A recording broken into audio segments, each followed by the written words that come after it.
Bienvenidas, bienvenidos. Estamos en un año más, en un inicio venturoso de 2024 para retomar Democracia en Pantalla y tenemos el honor de iniciar este año con la presencia del querido colega y amigo, el doctor Armando Hernández. Bienvenido, Armando. Qué gusto estar aquí contigo, José Ramón. Un placer.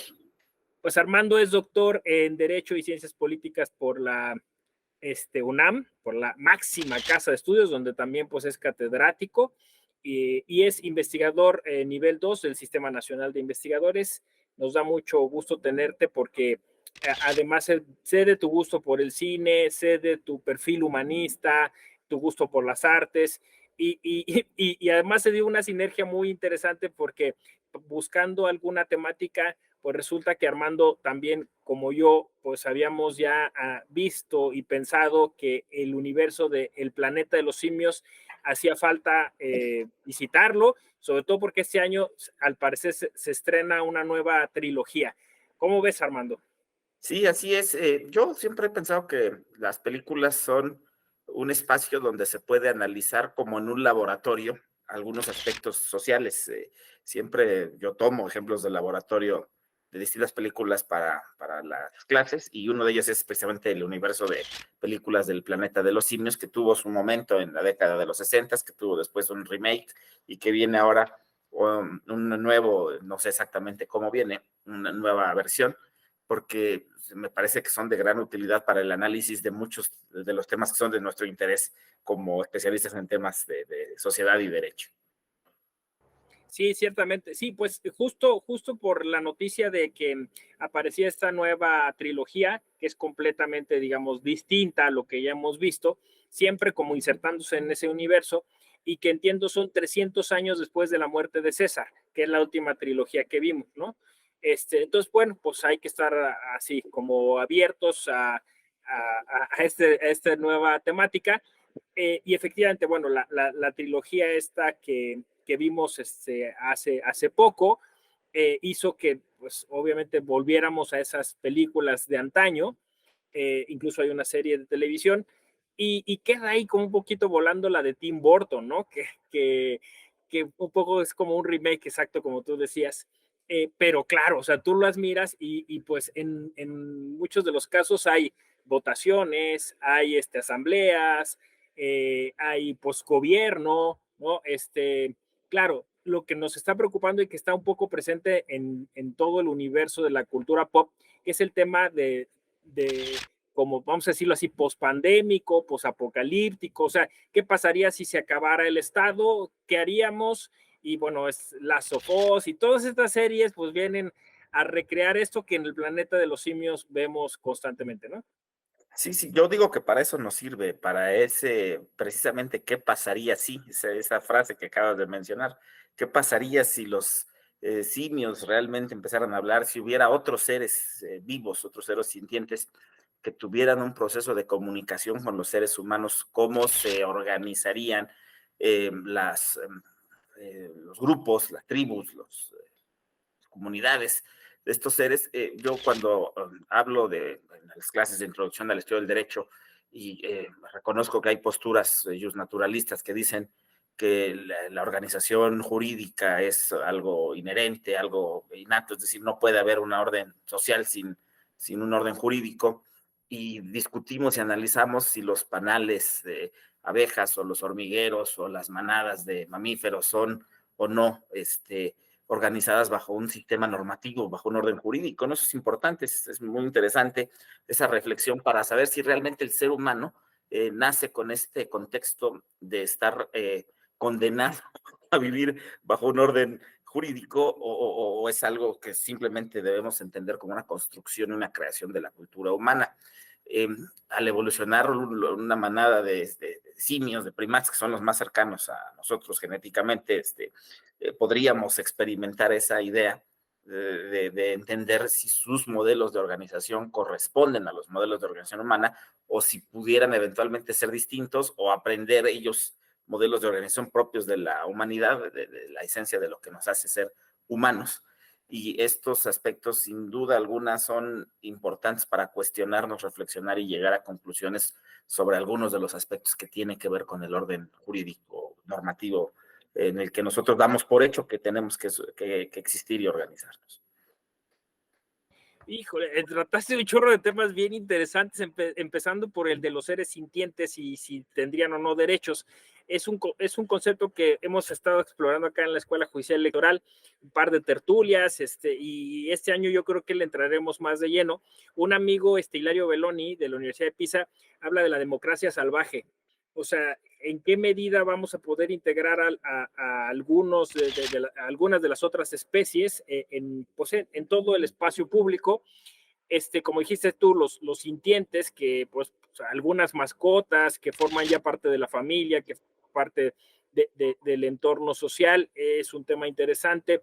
El modelo criatural, decía Hilario. Rosy de la Torre Torres, también otra colega michoacana que está trabajando el tema.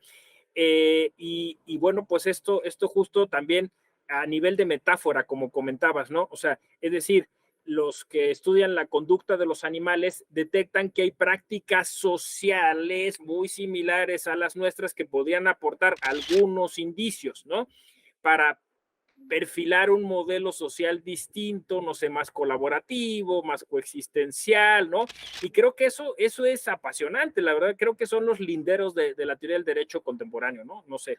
Sí. Yo también coincido con que son los linderos de la teoría del derecho, pero también ya mencionaste tú, hay otro lindero ahí en la teoría de los derechos humanos. La teoría general de los derechos humanos, como se ha ido construyendo a lo largo del tiempo, pues se basa en esta idea de qué es lo que nos hace humanos, por qué los seres sintientes en este momento no podrían ser titulares de derechos, qué es lo que les falta, ¿no? En la película, en el universo de películas del planeta de los simios, lo que vemos es que ellos empiezan a comunicar con los humanos.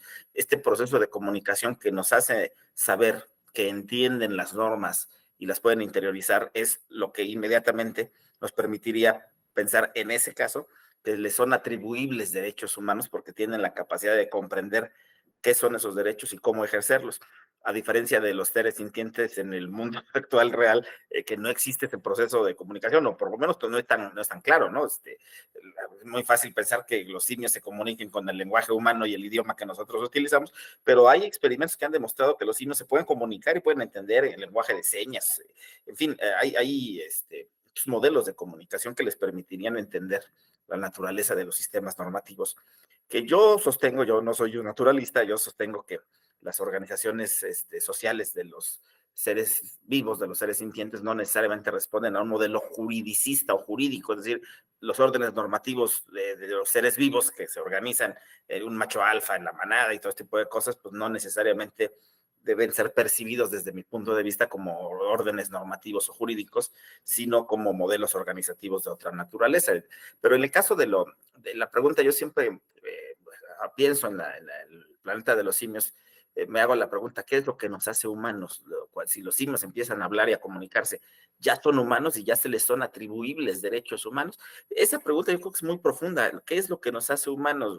El diccionario nos diría que somos entes biopsicosociales, ¿no? O sea, que se requieren 3 componentes, lo cual implicaría que si no tienes alguno de los 3 componentes, no eres humano. Por ejemplo, una persona, un sujeto, un individuo perteneciente a la especie biológica Homo sapiens sapiens, pero que no tenga capacidad de socialización o que no tenga capacidad, digamos, de autopercepción, entonces ya no es humano, o todo Homo sapiens sapiens es humano, o solo los Homo sapiens sapiens somos humanos. En fin, o sea, yo creo que la cuestión ha sido abordada históricamente, pues, desde las bulas alejandrinas.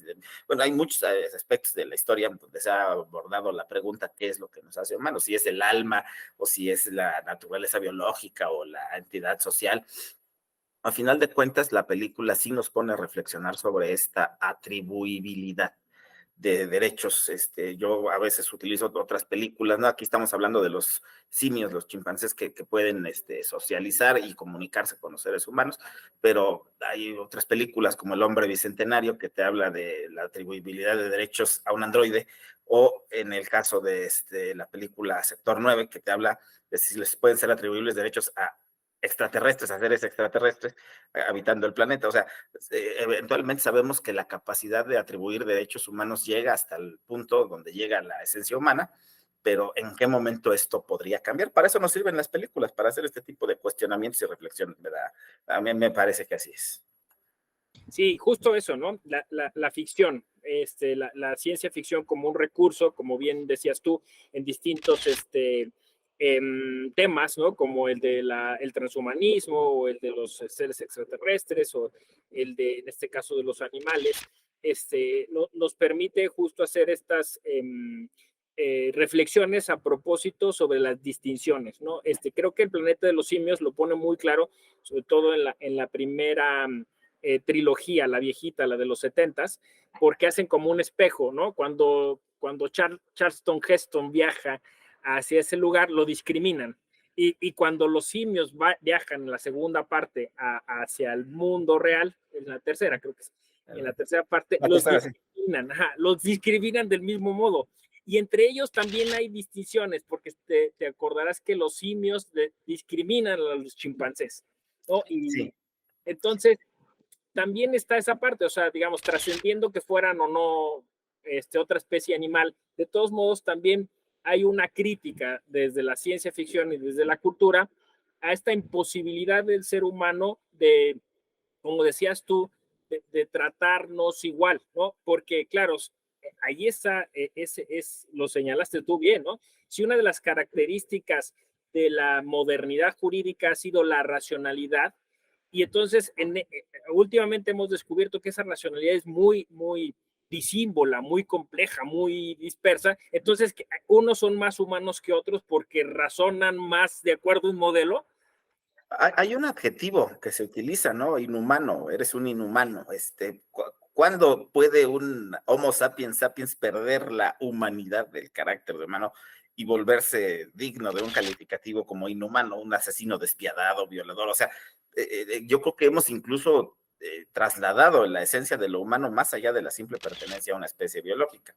Y como bien lo señalabas, estimado doctor, me parece importante reconocer que Hollywood y las películas en general lo que hacen es antropomorfizar a sujetos no humanos, ya sea dibujos animados, ya sea seres sintientes o androides o lo que sea, para permitirnos a nosotros observar nuestra propia naturaleza reflejada fuera de la esencia de lo humano. Entonces, el ver precisamente en las dos trilogías, tanto la de los 60, 70 como la de los 2000, lo que se trata de demostrar es que la actitud de los simios, humanizada, antropomorfizada, como si fueran seres humanos, es una actitud de degradación. Es decir, es lo que estamos observando, es la naturaleza degradante del ser humano, como su naturaleza tiene una tendencia hacia una serie de valores, antivalores, como la violencia, el uso de la fuerza, la discriminación, por supuesto, también muy obvia en las películas. Recuerdo las escenas de los simios enojados y una turba violenta, o sea, eso lo hemos visto, existe realmente, ¿no? Son cosas que no hayamos visto en la esencia humana, pero yo también creo que hay otra opción, valorar o observar la posibilidad de que la conducta de los simios, si hablaran, si pasara esta de que una sustancia química les hace cambiar su naturaleza, en fin, ¿no? Pudiera ser que ellos no repitan la naturaleza del ser humano violenta, agresiva, pudiera ser que tuvieran un modelo de organización pues, distinto, no sé, o sea, la observación del fenómeno de cómo viven los seres sintientes, los primates, como se ve en la película Gorilas en la Niebla, que está basada también en una historia real, estudio inmersivo de la conducta de los gorilas, pues aparentemente te lleva a la conclusión de que a veces los seres sintientes se portan mejor que otros seres sintientes se portan mejor que los seres humanos, su comportamiento, su conducta no es eh, irracional e irreflexiva como la es lo de los seres humanos, a pesar de que nos supuestamente enorgullecemos de ser la única especie de seres racionales, ¿no?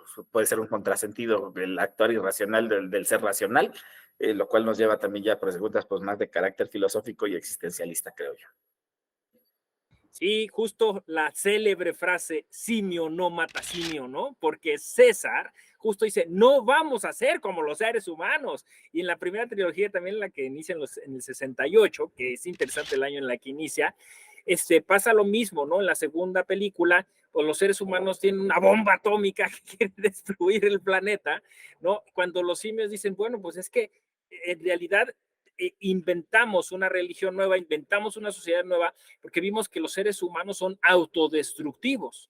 Entonces, queremos ser diferentes, es como lo dices tú, ¿no? Bien interesante, porque ya de ahí plantean el tema de la pandemia, ¿no? Como, qué curioso, ¿no? Ahí nada más pierden la voz los seres humanos, pero pues sí es bien interesante cómo se tienden estos puentes, sobre todo, como dices tú, de reflejo o de espejearse, ¿no? En otros modelos de lo que nosotros no tenemos, ¿no? Y como en esa idea de quién es el salvaje, ¿no? Al final, quién es el salvaje, y que nosotros quizá hemos perdido esa esencia pacífica, esa esencia bondadosa. No sé, el sistema nos ha llevado allá y habría que iniciar de cero, ¿no? Creo, o sea, me gustan las películas, las he visto varias veces, me gustan porque nos permiten entender la naturaleza humana reflejada en otro ser. Hablabas de este principio de simio no mata simio, parece fabuloso, profundo para hacernos reflexionar, y el otro, cuando toman las varas y dice, unidos somos más fuertes, no las puedes romper, pero sueltas una por una, las puedes quebrar con mayor facilidad, ¿no? Este tipo de principios yo sí creo que forman parte de la conducta de esos grupos de seres sintientes en la actualidad. Digo, tampoco soy biólogo ni especialista, pero entiendo que hay una naturaleza más humanitaria en ciertos seres sintientes que en el propio ser humano, lo cual es un contrasentido y es, digamos, puede sonar absurdo, pero lo que se esperaría de la humanidad, la conducta que se esperaría de la humanidad, no necesariamente se observa en los actos de los seres humanos. Para mí esa es una de las grandes reflexiones de la trilogía de las películas, qué es lo que como seres humanos nos da ese carácter humano, qué se esperaría de nuestros modelos sociales de organización. Incluso siempre en la película se nota pues que hay un liderazgo César, sin duda, pues, todos ubicamos que se trata de la figura del simio líder. Yo he sostenido en varias ocasiones que puede haber modelos de organización que no estén basados en el liderazgo de alguien, ¿no? Entiendo que incluso hasta las manadas de mamíferos hay un macho alfa, en fin, pero creo que nosotros pensamos que las cosas son de determinada manera y nuestro pensamiento es determinista. Hay un líder, todos obedecen, hay reglas, hay normas, es decir, tenemos una manera de pensar la organización social que reflejamos cuando pensamos en un conjunto de simios organizándose, les trasladamos nuestros modelos democráticos, antidemocráticos de organización social, de reglas, de normas de conducta, de liderazgos, de ejercicio del poder. Yo creo que, en mi opinión, es importante contextualizar que eso es un modelo organizativo actual que no siempre ha sido así y que no siempre será así. Pensar en la democracia como el único modelo perfectible de organización del ser humano, pues es olvidarnos del pasado y condenar el futuro. Entonces, por eso a mí me parece que esto lo queremos reflejar en este tipo de películas, estos modelos de organización, incluso el territorialismo, ¿no? Se van y se así, o sea, no pueden coexistir en la aldea humana y se van al bosque y ponen su propio lugar y establecen sus propias normas en un ámbito territorial de validez, por decirlo de alguna manera, que yo creo que nos evoca a que estamos demasiado convencidos en que las cosas son y deben ser de determinada manera o siempre serán de determinada manera, lo cual yo creo que también es importante permitirnos cuestionar eso. Sí, claro, bueno, pues es que tiene temas bien interesantes, por ejemplo, el tema del punitivismo, ¿no? Que hay un sistema penitenciario, hay un juicio, de hecho, en la trilogía de los 70s, sí, ¿no? Sí. Luego hay todo este asunto de la tortura, porque o sea, claro, porque la idea es que hacernos reflexionar sobre si nosotros abusamos de algunas especies animales. Luego hay este tema también bien interesante a propósito de los liderazgos, como dices tú, de las tomas de decisiones, del uso de armas, porque las sociedades simios ya han prohibido ese uso de armas y cuando, bueno, los simios, digamos, malos descubren las armas, las utilizan, pues como los seres humanos las utilizarían, dicen ellos, ¿no? Así es. Entonces, sí, efectivamente, yo creo que estas películas nos ayudan a repensar los modelos sociales, los modelos jurídicos, los modelos políticos, y nos ponen pues en un contexto de comparación que está bien, ¿no? Es un universo vasto. Hay una serie de películas en los 80s para televisión, hay una serie de televisión también. Normalmente pues hay que empezar con la del 68, luego ver la de Burton, que es un remake de esas, y luego ver la de los 2011, que empieza, ¿no? Más o menos ese es Además el han sido parodiadas, ha habido series de televisión, ha habido reflexiones y análisis. Yo recuerdo que en la década de los 70, que yo nací en 71, había estampitas, o sea, había otros productos relacionados con ese universo que tienen un valor importante, yo diría, me atrevería a decir similar a las sagas de Star Wars o de Star sí, de Trek. Star Trek. Son sagas donde hay una oportunidad de valorar y reflexionar sobre valores, aspectos de la esencia humana, o sea, vistos reflejados en algo que se supone que es distinto a lo humano propiamente dicho. Sí, ese justo es como el valor, ¿no? Del análisis de la cultura, porque pues justo ahí reflejamos nuestras expectativas y nuestros temores, ¿no? Como ya decíamos, el temor a una pandemia, a un virus, el temor a una guerra nuclear, el temor a las guerras en general, ¿no? El temor a ser colonizados, a ser dominados, a ser... Qué buen señalamiento, exacto. Y el temor también a lo desconocido, ¿no? Porque no iban hasta un cierto lugar porque era el lugar de los dioses y quien iba moría y no sé qué, ¿no? Entonces también esos temores a veces, pues no sé, irracionales o bueno, o cosas que incluso operaba el mismo sistema, ¿no? Porque las había creado el mismo sistema porque creía que así se iba a conservar más buenos los simios, ¿no? Entonces después se revela que fue toda una construcción y que se creó una mitología, ¿no? En torno a eso. Pero fíjate, querido doctor, tienes razón, en la película te dice que hay simios buenos y simios malos, por decirlo de alguna manera, ¿no? Les estamos atribuyendo eso que para nosotros, o sea, nosotros podemos decir, hay gente buena y gente mala. Realmente habrá en otros seres sintientes distintos al humano esos atributos y valores de bondad y maldad, o sea, habrá animales malos, ya olvidándonos un poquito del contexto de la película, habrá algún mamífero malo que por maldad daña a otro simio, no mata simio, o habrá una abeja que por maldad le haga daño a otra. Me parece que si estudiamos eso con mayor profundidad, veremos que atribuirle a seres sintientes los valores, premisas, pensamientos humanos, luego nos hace olvidar que no todo es como pensamos que es, o no todo siempre ha sido o siempre será como pensamos que es. Y creo que el estudio de la humanidad, de la naturaleza humana, del orden jurídico, del orden político, social, debe pensarse en momentos y en contextos, y además, pues, estas reflexiones que hacemos nos deben ayudar a proponer, a plantear, a repensar la manera en que estamos haciendo las cosas. Esa sería, digamos, mi premisa de este análisis.